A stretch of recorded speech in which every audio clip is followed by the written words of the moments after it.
O tema desta aula é a lei de Hooke, que é uma contribuição de um contemporâneo de Isaac Newton, que fez um estudo brilhante com relação às molas. Ele percebeu que quando deformamos uma mola, seja comprimindo, seja aumentando o comprimento dela, alongando, a mola ela sempre se opõe a essas deformações.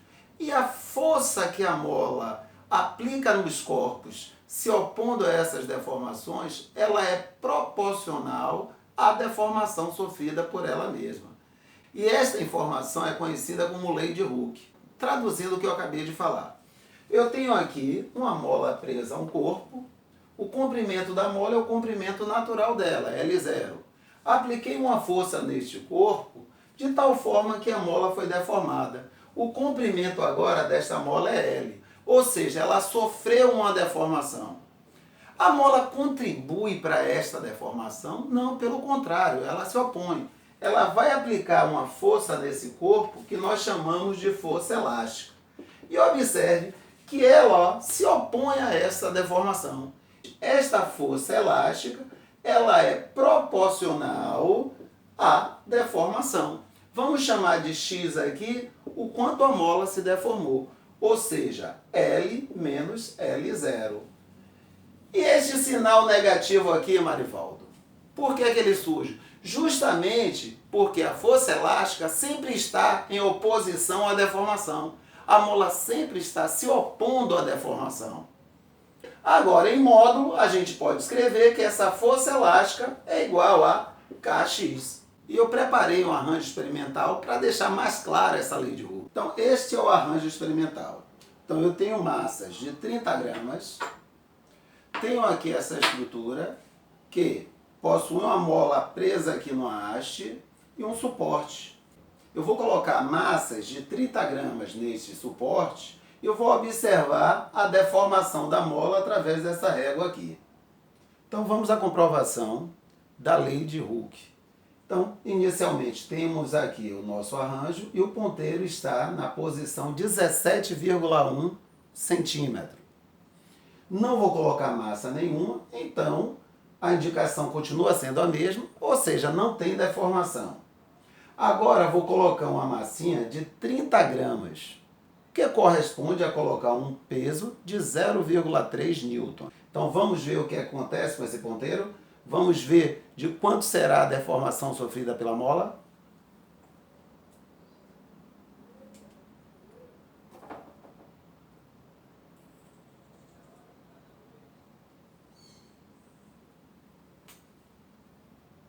A nova indicação corresponde a 17,6 centímetros, ou seja, ocorreu uma deformação de 0,5 centímetros.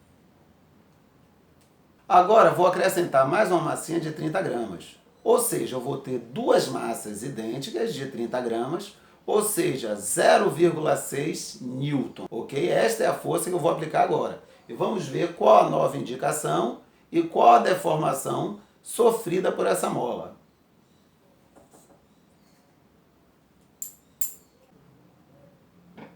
E a nova indicação corresponde a 18,1. Ou seja, quando eu apliquei uma força de 0,3 newton, a deformação foi de 0,5 centímetro, eu dobrei essa força e a deformação também dobrou. Ou seja, a deformação passou a ser de 1 centímetro. Agora vou colocar mais uma massinha de 30 gramas. E daí eu vou ficar com 3 massinhas de 30 gramas, ou seja, 90 gramas, que corresponde a 0,9 newton.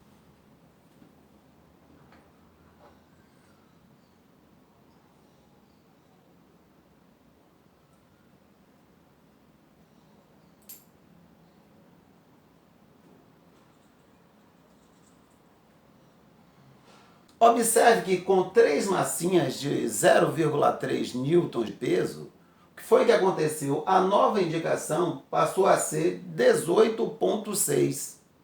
Como a indicação inicial era 17,1, isso significa que a mola sofreu uma deformação de 1,5 centímetros. Ou seja, o triplo da deformação sofrida quando eu utilizei apenas uma massinha de 0,3 newton de peso.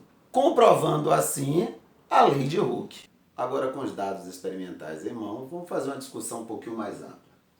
Então, primeiro, ô Marivaldo, ó, por que ao invés de 17,1 você escreveu 17,10?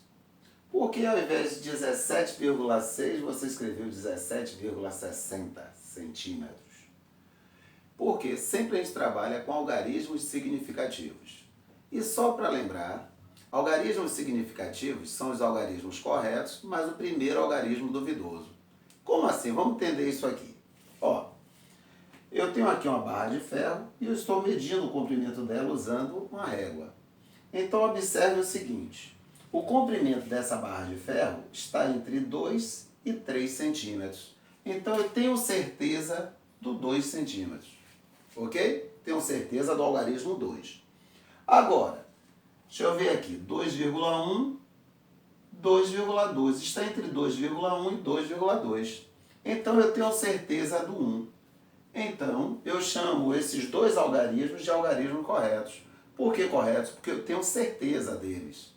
Agora observe que como não está exatamente em cima do 2,1, então agora eu vou fazer aqui uma avaliação. Venha cá.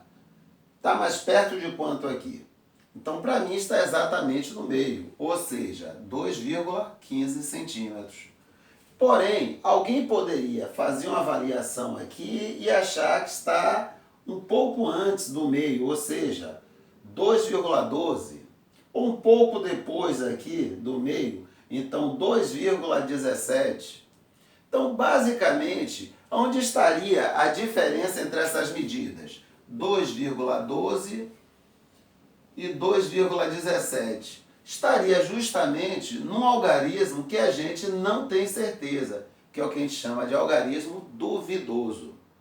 Como assim, Marivaldo? Você está dizendo que o último algarismo de uma medida é sempre o que a pessoa teve dúvida? Exatamente. O algarismo duvidoso aqui, ó, é o 5. Nesse caso aqui é o 2, nesse caso aqui é o 7. Sim, Marivaldo, mas você falou que era 17,1. Você achava que era 17,1 a medida. Então, como eu queria deixar claro que eu tinha certeza do 1, então eu coloquei um 0 aqui, para deixar claro que eu tive dúvida justamente aqui no 0. Resumindo, medindo com a régua, eu sempre tenho que ir até a segunda casa decimal. Por quê? Porque vai ser justamente na segunda casa decimal que vai residir o algarismo duvidoso. Outra dúvida que vocês podem ter aí é sobre o peso do corpo. Eu disse que cada massinha tinha uma massa de 30 gramas, que correspondia a um peso de 0,3 newtons. De onde foi que eu achei esse 0,3 newtons? Então observe, eu utilizei uma balança digital e ela me disse que cada massinha daquela correspondia a 30 gramas. Marivaldo, então a balança, como é digital, te deu o valor correto, não tem algarismo duvidoso. Não, não existe essa história de valor correto. Não importa se o instrumento de medida foi digital ou analógico, sempre o último algarismo da medida corresponde ao algarismo duvidoso. Então nesse caso aqui o algarismo duvidoso é o 0, tá ok? Então vamos lá. 30 gramas. Vamos transformar para quilogramas, é só dividir por 1000. Então, 0,030 quilogramas. Então, esta é a massa, tá ok, do corpo. Como eu quero o peso, e o peso é M vezes G, vamos considerar G aproximadamente 10. Então, eu vou ficar com 0,030 vezes 10. Então, eu vou ficar com 0,30 newton, que foi o valor que eu estava me referindo lá a todo momento. Então agora, de posse dessas informações aí, eu quero fazer um gráfico justamente da força elástica, ou da força aplicada sobre a mola, versus a deformação. E vamos ver o que nós vamos encontrar. Então, quando eu não apliquei força, não houve deformação. Ó, sem força, sem deformação. Ok? Então tem um ponto aqui. Quando eu apliquei uma força de 0,30 newtons, eu encontrei uma deformação de 0,50 centímetros. Então vamos aqui, 0,30, 0,50, ok? O que está me ajudando é que esse quadro, apesar de vocês não perceberem aí, esse quadro aqui ele é todo quadriculado. Então vai permitir que eu faça um gráfico aqui fiel aos dados que eu tenho aí nessa tabela. Quando eu apliquei uma força de 0,60 newtons, a deformação foi de 1 centímetro. Então, tenho aqui um ponto, tenho aqui outro ponto. E quando eu apliquei uma força de 0,90 newton, a deformação foi de 1,50. Então, tenho aqui um outro ponto. Então, finalmente, o gráfico da força versus deslocamento deu uma reta e que passa pela origem. Então, daí eu sei que a cara da função que deu origem a esse gráfico é algo do tipo y igual a ax. Ou, substituindo y por f e a por k, então f é igual a kx, que é justamente o que Robert Hooke afirmou. Tá ok? A força ela é diretamente proporcional à deformação. E se eu pego um ponto aqui qualquer nesse gráfico, eu posso determinar o valor de K. Então vamos aqui, quando F é 0,30, a deformação corresponde a 0,50. Ou seja, K vai ser 0,30 por 0,50, que vai dar 0,60. Ou seja, F é igual a 0,60 vezes x. E daí, Marivaldo, e daí que eu determinei o K? Qual é a unidade mesmo de K? Simples, eu posso isolar o K aqui. K é igual a F dividido por x. Como F, aí nesse caso, é dado em Newton e a deformação em centímetros, então eu posso dizer que a constante elástica é de 0,60 newtons por centímetro. Vamos traduzir isso aí? Isso quer dizer que se eu quiser deformar essa mola de 1 centímetro, eu tenho que aplicar uma força de 0,60 newtons, tá ok? Que é uma característica dessa mola. Cada mola tem uma constante elástica, é uma propriedade da mola, tá ok? E é bom saber, quanto maior a constante elástica, tá ok? Mais dificuldade a mola tem de se deformar. Então vamos aqui um exemplo. Um dinamômetro é construído utilizando-se uma mola cuja constante elástica é K igual a 800 newtons por metro. Pode-se afirmar que um deslocamento de 1 centímetro na escala desse dinamômetro corresponde a uma força em newtons de... Então vamos à resolução. Primeiro, Marivaldo, o que é um dinamômetro? É um instrumento usado para medir força, que nada mais é que uma aplicação da lei de Hooke. Eu tenho aqui um cilindro graduado em Newton e dentro desse cilindro tem uma mola. Observe, se eu aplico uma força nesse gancho, eu deformo a mola, e o cursor vai descendo, indicando aqui a força que eu estou aplicando. Este dinamômetro ele vai até 5 newtons. E aí fica fácil a resolução, porque eu sei que a força elástica é igual à constante elástica vezes a deformação. Só tenho que tomar um cuidado, que aqui eu tenho newton por metro e centímetro. Então eu tenho que transformar aqui de centímetro para metro. Não posso trabalhar com centímetro e metro ao mesmo tempo. Então, para transformar para metro, eu tenho que dividir por 100, não é isso? Então eu vou ficar com 0,01 metro. Então, a força vai ser 800 vezes 0,01. Ou seja, a força vai ser de 8 newtons. Então, para encerrar, eu tenho aqui a seguinte situação que quero discutir com vocês. Eu tenho duas molas que eu comprei numa casa de parafusos. E são duas molas que têm constantes elásticas diferentes. Essa primeira se deforma com muito mais facilidade que essa outra aqui. Eu quero saber o seguinte, supondo que esta daqui tem uma constante elástica K1. Esta aqui tem uma constante elástica K2. Se eu associar essas duas molas, ok? Vou trabalhar com essas duas molas associadas aqui. A pergunta é, essas duas molas juntas, elas funcionam como se fosse uma mola de constante elástica igual a quanto? Ou seja, se eu quero trabalhar com essas duas molas, como estão aqui numa associação que a gente chama de uma associação em série, estas duas molas juntas, elas são equivalentes a uma mola de constante elástica igual a quanto? Então vamos nessa? Então a mola 1. Então, eu apliquei uma certa força na mola 1. O que é que acontece? Ela tem uma certa constante K1, ela vai sofrer uma certa deformação X1. Ok? Então isso quer dizer que a deformação que ela vai sofrer é igual à força elástica dividido pela constante. Ok? Por outro lado, vou fazer a mesma coisa com a mola 2. Vou aplicar uma certa força, ela vai sofrer uma deformação. Essa deformação que ela vai sofrer corresponde à força elástica dividido pela constante elástica. Ok? Agora, como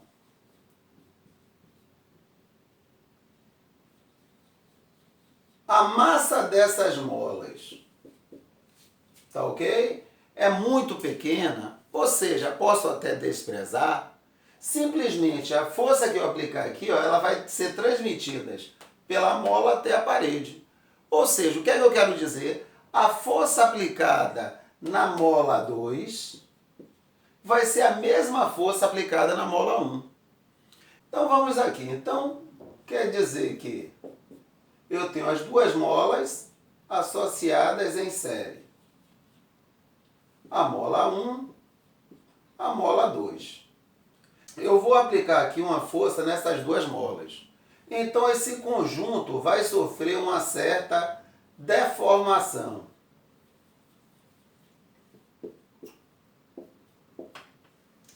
O que é que eu quero? Eu quero uma mola que, ao sofrer ação da mesma força, sofra a mesma deformação. Vamos observar que a deformação dessa mola equivalente, ela vai ter que ser igual à deformação da mola 1 mais a deformação da mola 2, ok? As duas molas se deformaram.